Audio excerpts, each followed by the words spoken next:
ये molecular mass और atomic mass जैसे ही चीज है, बट यहाँ पर एक थोड़ा सा क्वाइट चेंज ये होता है कि फॉर्मूला मास जनरली हम आयोनिक कंपाउंड्स के लिए कंसीडर करते हैं।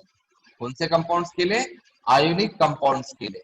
तो कल मैंने आप लोगों को बताया था कि आयोनिक कंपाउंड कैसे तैयार होता है, राइट? आयोनिक कंपाउंड तैयार होता है due to the formation of ionic bonds, या फिर आयोनिक कंपाउंड्स के अंदर जो बॉन्ड्स होते हैं वो होते हैं आयोनिक बॉन्ड्स, राइट? और आयोनिक बॉन्ड्स तैयार होते हैं, वो होते हैं शेयरिंग नहीं, due to the exchange electrons. वो किसकी वजह से तैयार होते हैं? Exchange of electron. और फिर मैंने समझा था कि एक्सचेंज का मतलब क्या होगा? एक स्पीसीज का एक एटम इलेक्ट्रॉन को लूज करेगा, जबकि दूसरा जो स्पीसीज रहेगा उसी इलेक्ट्रॉन को गेन करेगा, राइट? और इसका एग्जांपल मैंने समझाया था आप लोगों को NaCl, बराबर है? मैंने आपको बताया था कि NaCl में Na जो होता है, ठीक है, जिसमें आप लोगों के आउटर मोस्ट शेल में एक इलेक्ट्रॉन होता है, और Cl जो होता है जिसके आउटर मोस्ट शेल में आप लोगों के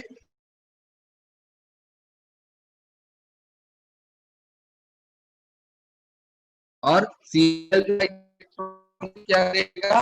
गेन करेगा, बराबर है? और इस तरह से जब Na आप लोगों के इलेक्ट्रॉन को लूज करेगा, तो ये जो Na after losing an electron, ये इलेक्ट्रॉन को लूज करने के बाद में ये किस में कन्वर्ट हो जाएगा? Na पॉजिटिव में। और Cl जो रहेगा आफ्टर गेनिंग एन इलेक्ट्रॉन, ये किस में कन्वर्ट हो जाता है? Cl निगेटिव में कन्वर्ट हो जाता है। और फिर ये पॉजिटिव चार्ज और ये निगेटिव चार्ज अपोजिट चार्जेस होने की वजह से इन लोगों के बीच में क्या तैयार होता है? Force of attraction. ओके, ये जो फोर्स ऑफ अट्रैक्शन होता है,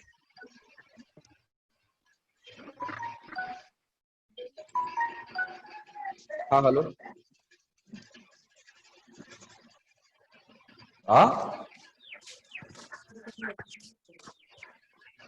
हाँ ठीक है, ठीक है, हाँ हाँ।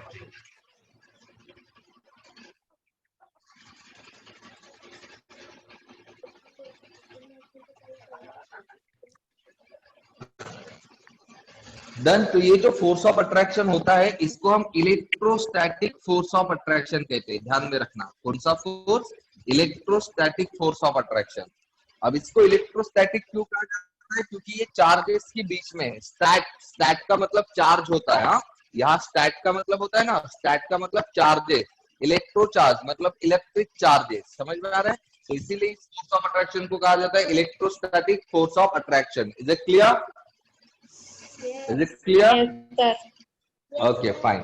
तो अब हम, जैसे कि मैंने कहा था कि भले ही हम NaCl का फॉर्मूला ऐसे लिखते हैं NaCl, जिसका मतलब इसमें एक Na पॉजिटिव और एक Cl निगेटिव प्रेजेंट होता है, बट एक्चुअल में मैंने आपको क्या समझाया था कि इसका स्ट्रक्चर कुछ अलग होता है। जैसे एक Na पॉजिटिव जो रहेगा उसके सराउंडिंग में आप लोगों के 6 Cl निगेटिव एटम्स आयंस रहेंगे। ओके, 6 Cl निगेटिव आयन जो रहेंगे वो उसको सराउंड करके रहेंगे, राइट? और इस तरह से इनके बीच में होता है फोर्स ऑफ अट्रैक्शन। ओके, समझ में आ रहा है? ठीक इसी तरह से हर एक Cl के साथ सराउंडिंग जो रहेंगे वो 6 Na पॉजिटिव सराउंड करके रहेंगे।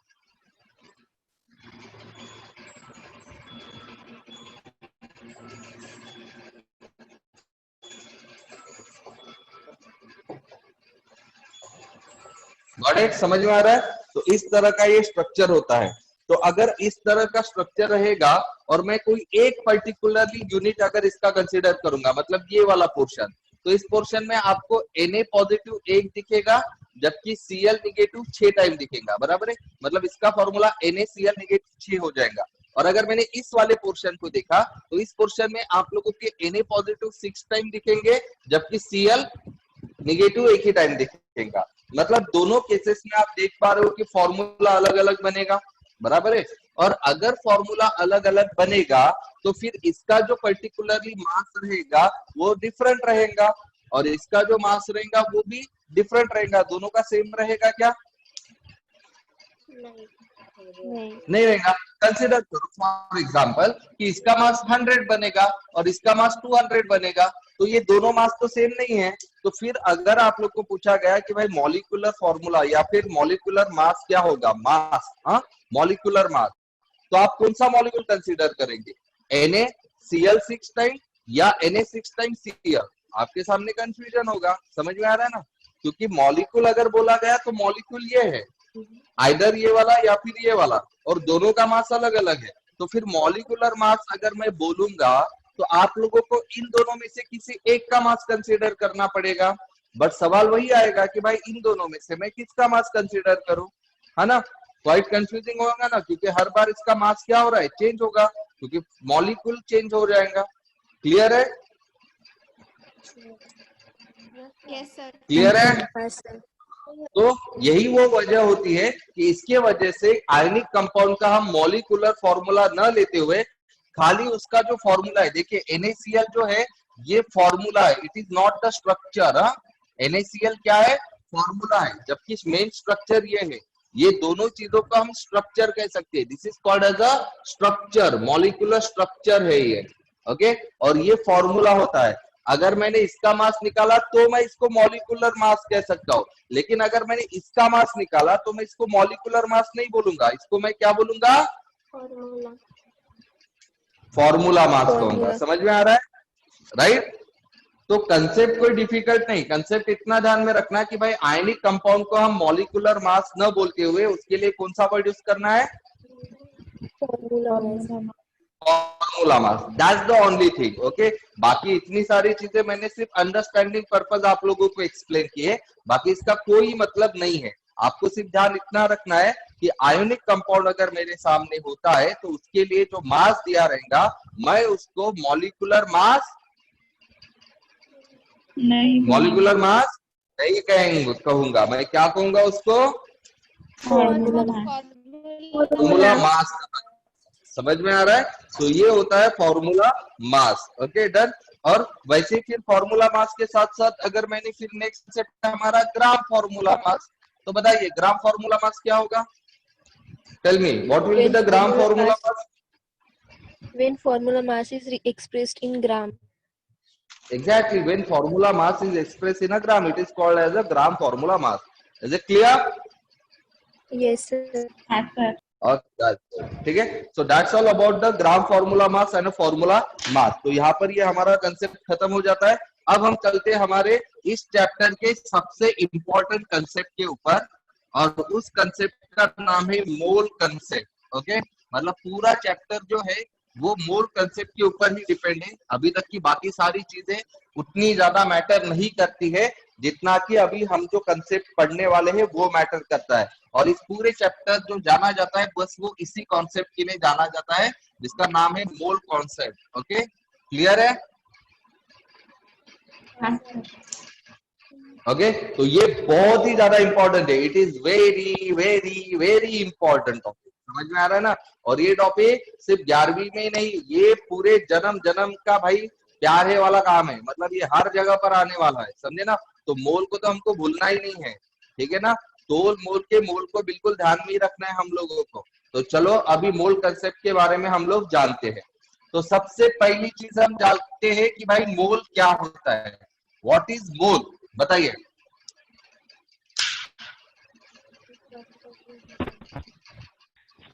मोल क्या है? मोल इज व्हाट इज मोल? हम लोग पढ़ चुके हैं मोल क्या होता है, बताइए मोल क्या होता है? Na. मोल एक्चुअल में क्या है, what is mole? Amount of substance, amount of substance, amount of substance, amount of substance को मोल कहते हैं क्या हम लोग? मोल क्या है हम लोगों ने पढ़ चुका है, what is mole? Amount of substance के यूनिट को। वेरी गुड, ठीक है। मोल क्या है? Mole it is the unit of amount of substance, ठीक है, जो मोल होता है वो अमाउंट ऑफ सब्सटेंस का यूनिट होता है। क्लियर है, दिमाग में डाल दो। मोल क्या है? What is mole? Mole is the unit of amount of Unit of substance. amount of substance. Unit of amount of substance. बराबर है, डन। और अगर आपको इसको डिफाइन करना है तो हम इसको कैसे डिफाइन कर सकते हैं? It can be defined as the, क्या होगा mole? What will be the mole? Mole को हम रिलेट कर सकते हैं, ठीक है। जैसे हम लोग ऑलरेडी देख चुके हैं, देखिए मैं ऑलरेडी एक कंसेप्ट बता चुका हूं, 1 ग्राम एटम। 1 ग्राम एटम का मतलब क्या होता है? 1 mole of atom. 1 मोल, बराबर है। और 1 मोल में कितने आप लोगों के नंबर होता है एग्जैक्ट? Na. Na, okay. तो हम कहते हैं कि 1 ग्राम ऑफ एनी सब्सटेंस, ठीक है, किसी भी सब्सटेंस का जो 1 ग्राम होता है उसमें कितना नंबर रहता है? कंटेन्स क्या रहता है? कंटेन्स Na का मतलब क्या होता है? व्हाट मीन बाय Na का लॉन्ग फॉर्म क्या होता है? Avogadro's number. एवोगैड्रोस नंबर, उसका ये शॉर्ट फॉर्म होता है। Avogadro's number of constituent particle. Constituent particles का मतलब क्या होता है कि भाई जो चीज लूंगा वो वाला पार्टिकल। ओके, जैसे सब्सटेंस की जगह मैंने एटम लिखा होता तो ये भी एटम बनता था, यहाँ मॉलिक्यूल लिया होता तो ये भी मॉलिक्यूल बनता था। समझ में आ रहा है? डन। तो और एवोगैड्रोस नंबर बोले तो कितना नंबर होता है? Avogadro's number is equals to 6.022 Avogadro's into number 10 raised to 23. Into 10 to the power 23, ये हमारा क्या होता है? एवोगैड्रोस नंबर होता है। क्लियर है? क्लियर है? हाँ सर। ओके, हाँ। तो अल्टीमेटली यहाँ पर क्या होता है कि जो अमाउंट ऑफ सब्सटेंस जो होता है, अब ध्यान दीजिए, क्योंकि मोल क्या है? इट इज द यूनिट है, अमाउंट ऑफ सब्सटेंस, ठीक है। तो अब ध्यान दीजिए इसकी डेफिनेशन क्या होंगी? अमाउंट ऑफ सब्सटेंस, कोई भी अमाउंट ले लीजिए सब्सटेंस का, किसी भी सब्सटेंस का एक particularly amount, the amount of substance containing जिसमें क्या प्रेजेंट रहते हैं? इतना नंबर, मतलब कितना?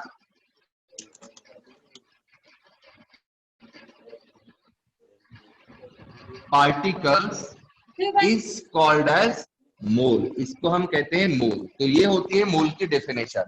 क्या होती है मोल? भाई एक सब्सटेंस का 6.022 into 10 to the power 23 particles, किसी भी सब्सटेंस का मैं अगर लूंगा तो उसको मैं क्या कहूंगा? 1 मोल कहूंगा, ठीक है। फॉर एग्जाम्पल, अगर मैंने 6.022 into 10 to the power 23 atoms of hydrogen के लिए, एटम्स ऑफ हाइड्रोजन, तो उसको भी मैं क्या बोलूंगा? 1 मोल ही कहूंगा। और अगर मैं 6.022 into 10 to the power 23 molecules लेता हूं, मॉलिक्यूल्स ऑफ हाइड्रोजन लेता हूं H2, तो भी मैं इसको क्या कहूंगा? 1 मोल ही कहूंगा। समझ में आ रहा है? डन। अगर मैंने यहाँ पर O2 का ले लिया, इतना ही 6.022 इंटू 23 मॉलिक्यूल्स ऑफ O2 ले लिया, तो भी मैं उसको 1 मोल ही कहूंगा। ओके, इसको आप समझते जरा से अलग एग्जाम से, मतलब एग्जाम्पल से। जैसे देख लीजिए, ये मैंने केले ले लिए, ठीक है, डन। ये केले है, बनानास, ओके। तो इसका मैं 12 यूनिट ले लूंगा। कितने केले ले रहा हूं मैं? 12 बनानास। तो भी मैं इसको क्या कहूंगा? 12 बनानास, मतलब मैं क्या बोलूंगा इसको? 1 डजन ही बोलूंगा, बराबर है। लेकिन मैंने 12 के अभी एप्पल ले लिए, 12 एप्पल ले लिया, तो भी मैं इसको 1 डजन ही बोलूंगा ना? 1 डजन एप्पल। हालांकि एप्पल हम 1 डजन से हिसाब से नहीं लेते, लेकिन कंसीडर करो, डजन का मतलब एक फिक्स नंबर होता है। कितना? 12। मोल का मतलब भी एक फिक्स नंबर होता है, और वो फिक्स नंबर क्या है? 6.022 into 10 raised to power 23. Into 10 to the power 23। और इस नंबर को हम कौन सा नंबर कहते हैं? Avogadro's number. एवोगैड्रोस नंबर कहा जाता है। बराबर है? समझ में आ गया? ओके। अब सबसे इंपॉर्टेंट चीज होता है कि ये जो मोल कंसेप्ट होता है, ये मोल कंसेप्ट किन किन चीजों के साथ रिलेट करता है और ये इतना ज्यादा जरूरी क्यों हो जाता है। इसको समझने के लिए ना पहले मैं ये डजन वाला कंसेप्ट समझा देता हूँ। ओके, तो ध्यान दीजिए। अभी मेरे पास कुछ अलग अलग साइज के केले हैं, ठीक है। पहला वाला जो केला है वो कुछ इस साइज का केला है, दूसरे केले थोड़े से उससे बड़े साइज के होते हैं, मार्केट में आप गए होंगे तो आपने देखा ही होगा, ठीक है। अलग अलग साइज के केले होते हैं, राइट। तो ये दूसरे साइज का केला है और एक और साइज के केले बना लेते हैं जो कि मीडियम साइज के केले हैं। ये तीन अलग अलग साइज के केले हैं। अब ये तीनों का भी मैं क्या ले रहा हूँ, 1 डजन ले रहा हूँ। कितना ले रहा हूँ, 1 डजन। ओके, अब मुझे बताओ इन तीनों के साइज को मैं ए साइज, बी साइज और सी साइज ऐसे नाम दे देता हूँ, ठीक है। डन।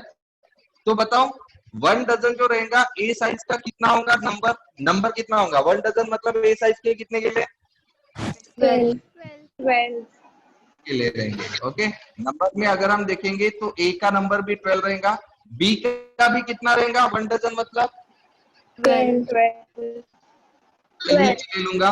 और सी कितना लूंगा मैं, 1 डजन केला मतलब सी के भी कितने केले लेंगे, 12। मतलब नंबर जो रहेगा वो चेंज पाए क्या हमारा, नहीं सर। अब next चीज, अब मैं क्या कर लेता हूँ, इसका वेट कितना, वेट किलो के हिसाब से वेट। तो अब मुझे बताओ यहाँ ए का वेट कंसीडर करो, एक केला। ओके, यहाँ पर 100 ग्राम ले लो, इसका 200 ग्राम ले लो, इसका 300 ग्राम ले लो, एक 100 ग्राम बढ़ा देते हैं। तो फिर मुझे बताओ इनका वेट सेम रहेगा क्या। जैसे नंबर देखिए, नंबर सेम था, 1 डजन मतलब हर एक का 12 ही था, तो वैसे इन लोगों का जो वेट रहेगा हर एक का 12 केजी ही रहेगा क्या। मतलब केले भी जो रहेंगे वो 12 रहेंगे, बी भी 12 किलो रहेंगे और सी भी 12 किलो रहेगा, ऐसा होगा क्या। किस पर डिपेंड करेंगे, इनके खुद के वेट पर। समझ में आ रहा है, राइट। मतलब जैसे कैलकुलेट करो, ये ए वाले केले, एक केले का वेट 100 ग्राम है, बी वाले का एक केले का वेट 200 ग्राम है और सी में एक केले का वेट 300 ग्राम है। तो बताओ फिर ए का वेट टोटल कितना हो जाएगा फिर, एक केले का 100 है मतलब 12 किलो का कितना होगा, 1200 ग्राम। 1200 ग्राम। अब बी में देखिए एक केले का 100 है तो फिर 12 किलो का कितना होगा, 2400 ग्राम 100 ग्राम हो जाएगा।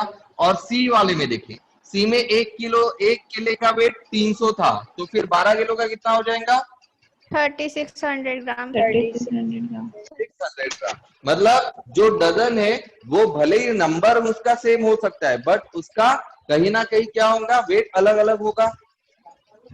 ओके, हाँ सर। समझ में आ रहा है। अब नेक्स्ट मैं इसको क्या कर लेता हूँ, इसको वॉल्यूम के हिसाब से भी देख लेता हूँ कि इसने कितना वॉल्यूम ऑक्युपाई किया। ओके, तो क्या होगा, वॉल्यूम मतलब मैं एक कटोरी ले रहा हूँ, ठीक है। और इन कटोरी सेम ही है, कटोरी चेंज नहीं करा। और इस कटोरी में मैंने ये केले भी रखा, ये केले भी रखा, ये केला भी रखा। तो वॉल्यूम किसके ऊपर डिपेंड करेगा, ये किलो के ऊपर या ये कटोरी के वॉल्यूम के ऊपर। केले के ऊपर एक मिनट, कटोरी के ऊपर। हाँ हेलो, हाँ बोला। अरे देवा, ठीक आहे, जा म्हणा।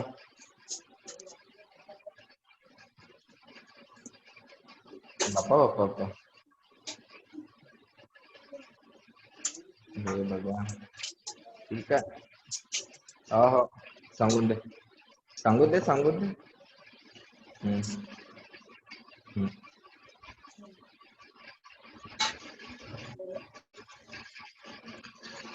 हाँ, तो यहाँ पर देखिए वेट जो हो रहे हैं वो सबके अलग अलग आ रहे हैं। अब जैसे कि मैं वॉल्यूम की बात कर रहा था, तो वॉल्यूम किलो के हिसाब से वॉल्यूम फिक्स होगा या फिर ये जो कटोरी ली इसके हिसाब से वॉल्यूम फिक्स रहेगा। कटोरी के, कटोरी का जितना वॉल्यूम कटोरी का उतना ही रहेगा, फिर चाहे उसमें ये वाला केले डालो, ये केले डालो या फिर ये केले डालो, कुछ फर्क पड़ेगा क्या उसमें। नहीं, मतलब कंसिडर करो कि इसका वॉल्यूम मैं 100 सेंटीमीटर क्यूब ले रहा हूँ, बराबर है। तो सबका वॉल्यूम क्या रहेगा, ए का वॉल्यूम भी आप कितना लिखेंगे, फिर 100 सेंटीमीटर क्यूब ही लिखेंगे। बी का भी कितना लिखेंगे आप, 100 सेंटीमीटर क्यूब ही लिखेंगे। और सी का भी कितना लिखेंगे आप, 100 सेंटीमीटर क्यूब ही लिखेंगे। तो ये कॉन्सेप्ट समझ में आ रहा है आपको? हाँ सर। हाँ सर। ओके। अब इसी तरह से होता है आप लोगों का मोल का कॉन्सेप्ट, ठीक है। जैसे हम लोगों ने यहाँ पर डजन को कन्वर्ट किया हुआ है नंबर में, वेट में और वॉल्यूम में, ठीक इसी तरह से आपका 1 मोल या फिर जो मोल होता है, it can be converted into 3 things. तो वो 3 चीजें कौन कौन सी हैं? सबसे पहला है मॉलिक्यूल। वेट और मास,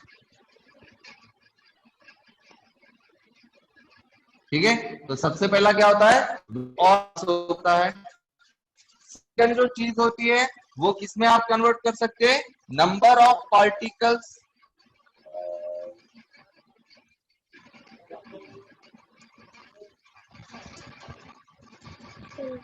और थर्ड जो चीज होती है वो होती है वॉल्यूम, ठीक है। तो इस तरह से मोल भी आपका 3 पार्ट में क्या हो सकता है, मतलब इंटर कन्वर्ट हो सकता है। वो 3 चीजें कौन कौन सी है बताइए, दिख रहा है आपको? वेट और मास। वेट और मास, weight या नंबर ऑफ पार्टिकल्स और वॉल्यूम। नंबर ऑफ पार्टिकल्स,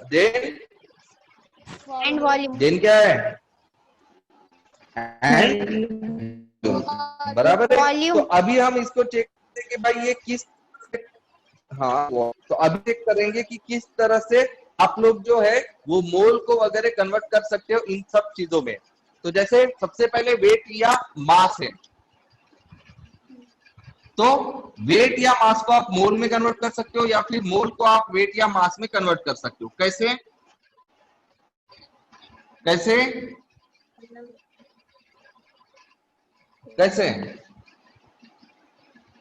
जैसे देखिए यहाँ पर 1 डजन को मैंने वेट में कन्वर्ट किया था, किसके हिसाब से देख रहे हो ना,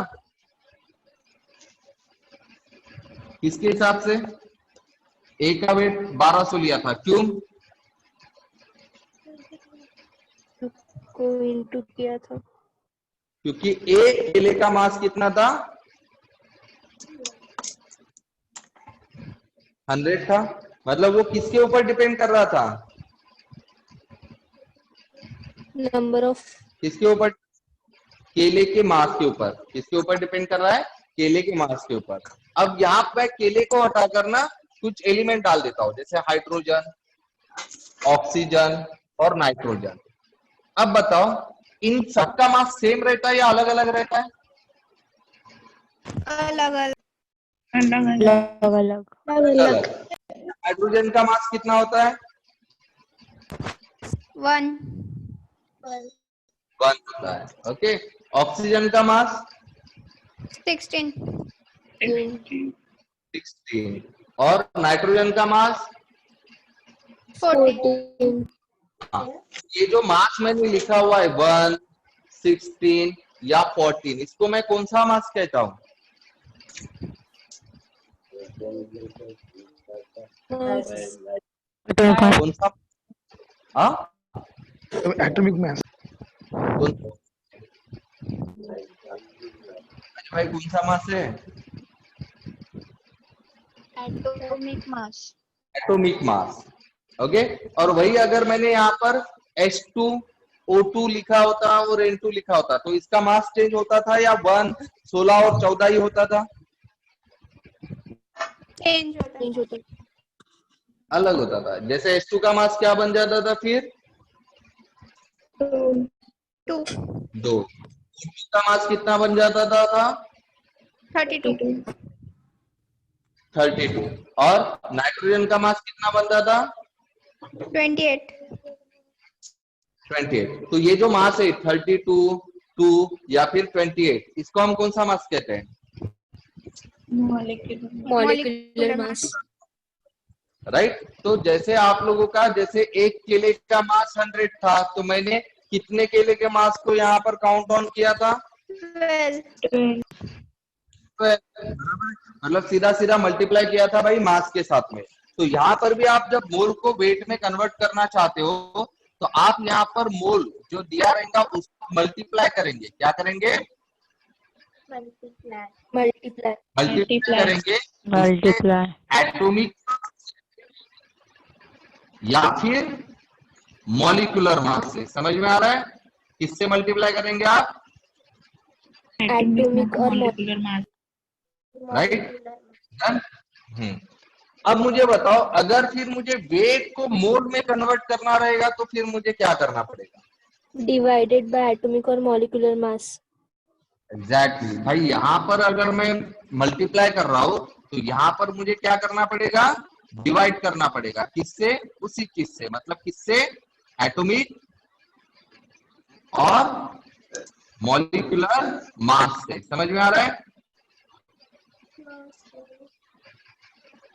समझ में आ रहा है? Yes, sir. अब यहाँ पर मोल को अगर मैं नंबर ऑफ पार्टिकल्स में कन्वर्ट करना चाहता हूं, जैसे यहाँ 1 डजन को मैंने नंबर में कन्वर्ट किया था, तो आपको पता है वो क्या होता है? फिक्स होता है। जैसे डजन मतलब एक फिक्स नंबर है, कितना? 12. 12. तो फिर हाइड्रोजन 1 डजन लिया तो हाइड्रोजन भी 12 ही होगा, ऑक्सीजन भी 12 होगा और नाइट्रोजन भी 12 ही आएगा ना, 1 डजन बोला तो। हाँ. तो वैसे मोल भी मतलब एक फिक्स नंबर होगा। तो बताओ फिक्स नंबर क्या हो सकता है? 10 raised to power 23. 0 into 10 to the power 23। इसको ही हम कौन सा नंबर कहते हैं? Avogadro's number. Avogadro's number. मतलब मुझे मोल को नंबर ऑफ पार्टिकल्स में कन्वर्ट करना है। अब नंबर ऑफ पार्टिकल्स का मतलब कुछ भी हो सकता है, क्या हो सकता है? और इट कैन बी मॉलिक्यूल्स और इट कैन बी आयंस, कुछ भी हो सकता है। आप समझ में आ रहा है ना? ओके। तो मोल को अगर मैं नंबर ऑफ पार्टिकल्स में कन्वर्ट करना चाहूंगा तो मुझे क्या करना पड़ेगा? मोल को मल्टीप्लाई करना पड़ेगा। क्या करना पड़ेगा? मोल को मल्टीप्लाई करना पड़ेगा। किससे मल्टीप्लाई करूंगा मैं मोल को? Na से। किससे मल्टीप्लाई करूंगा मैं मोल को?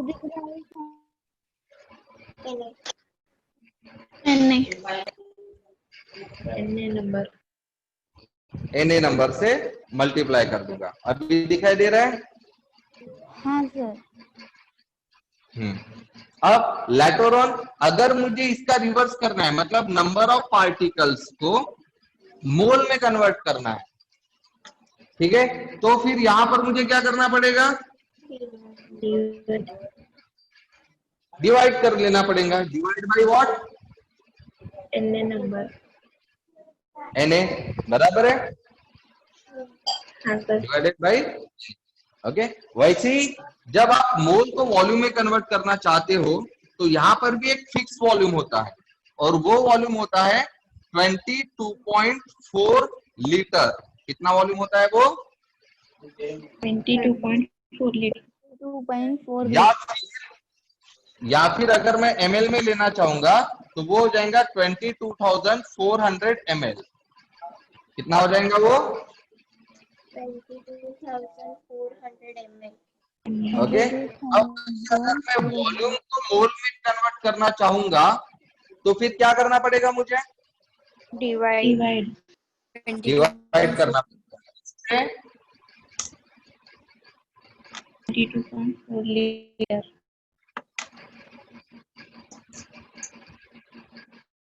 समझ में आ गया? डन। तो ये वाला जो चीज है ये समझ में आ गई आपको अच्छे से? हाँ सर. पूरे चैप्टर में बस यही कंसेप्ट और यही जो ब्लॉक डायग्राम मैंने बनाया हुआ यही इंपॉर्टेंट है। बस ये डायग्राम दिमाग में फिक्स होना चाहिए। हाँ, तो वापस एक बार देखो, मोल को अगर मुझे किसमें कन्वर्ट करना है? वेट और मास. वेट और मास। तो मुझे उसको क्या करना पड़ेगा? मल्टीप्लाई बाय एटॉमिक और मॉलिक्यूलर. Very good. और वही अगर मैं वेट या मास को किसमें कन्वर्ट करना चाहूंगा? मोल में. मोल में। तो मुझे क्या करना पड़ेगा उसको? डिवाइड बाय एटॉमिक और मॉलिक्यूलर मास। Molecular mass. अब मोल को अगर मुझे नंबर ऑफ पार्टिकल्स में कन्वर्ट करना है तो क्या करूंगा? Multiply by N number.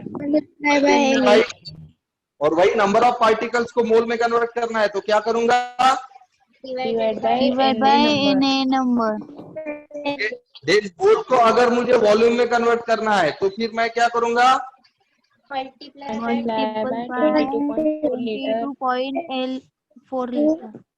22.4 litre. या फिर वॉल्यूम को अगर मोल में कन्वर्ट करना हो तो 22 डिवाइडेड बाय 22.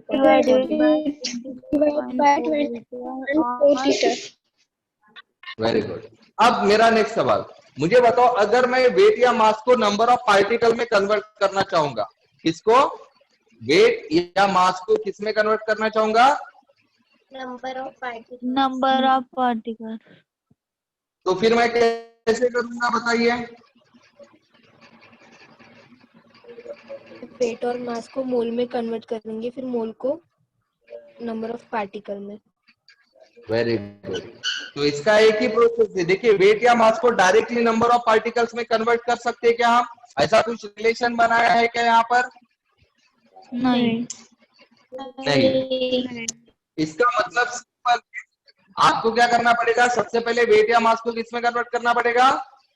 मोल में। मोल में। और फिर मोल को किस में कन्वर्ट करना पड़ेगा? नंबर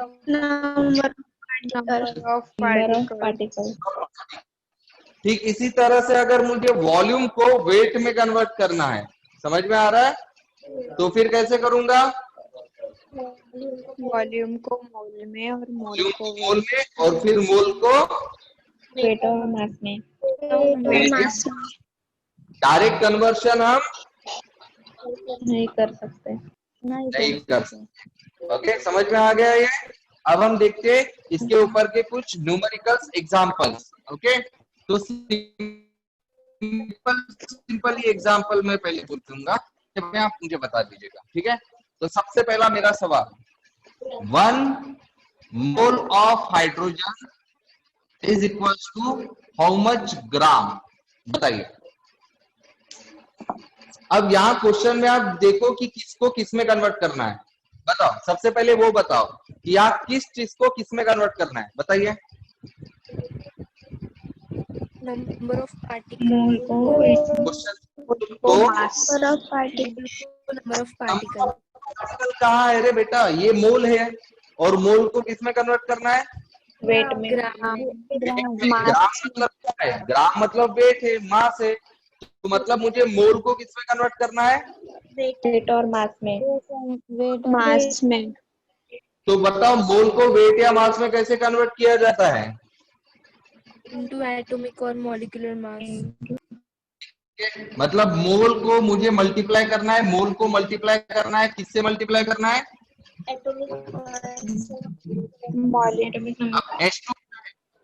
H2 क्या है? एटम है या मॉलिक्यूल है? मॉलिक्यूल। मतलब हम मोल को यहाँ पर मल्टीप्लाई करेंगे किसके साथ में? मॉलिक्यूल मास। हाँ, तो मोल कितना मोल दिया हुआ है? 1 मोल।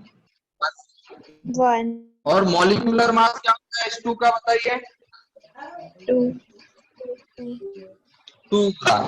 ओके, तो क्या हो जाएगा ये? 2 ग्राम। 2 ग्राम। समझ में आ रहा है? अब वैसे मुझे बताओ, 2.5 mole of O2 is equal to how much gram? चलो बताओ। अब यहाँ पर भी मुझे क्या किसको किस में कन्वर्ट करना है, बताइए?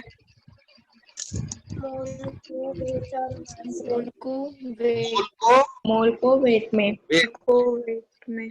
मतलब मुझे वेट निकालना है, वेट निकालना है। हाँ, वेट निकालना है ना, तो वेट निकाल। और वेट अगर मुझे निकालना है मोल से, तो मतलब मुझे मोल को क्या करना है? मल्टीप्लाई करना है। भाई वेट को निकालना है, मल्टीप्लाई बाई मॉलिक्यूलर मास, क्योंकि O2 भी मॉलिक्यूल है। तो कितना मोल दिया हुआ है बताइए यहाँ पर? 2.5 5 2.5 मोल। और मॉलिक्यूलर मास कितना होता है O2 का? 32 32। तो बताइए फिर अभी क्या हो जाएगा वो? 64 कितना?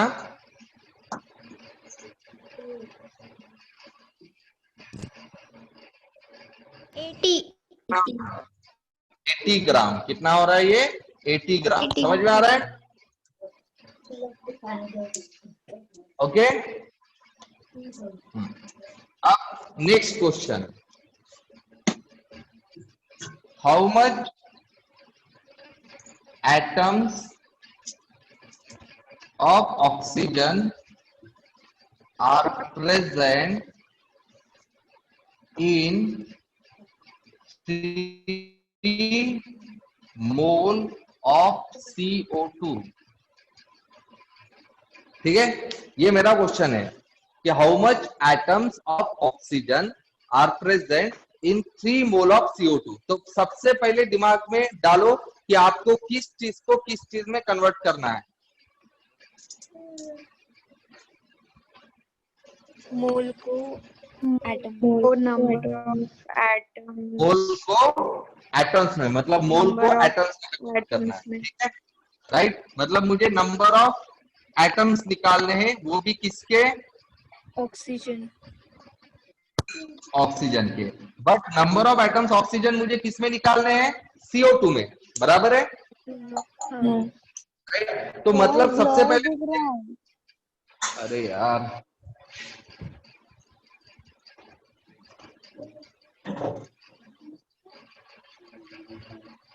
दिख रहा है? हाँ सर सर दिख तो रहा number of atoms of O निकालने हैं, बट ये जो O निकालने हैं वो किसके अंदर निकालने हैं? CO2 के अंदर। मतलब सबसे पहले मुझे क्या निकालना पड़ेगा कि CO2 का मास CO2 का मास। 3 मोल और ओके, CO2 मुझे सिर्फ क्या करना है? एटम्स निकालना है ना। और एटम्स किसमें प्रेजेंट है?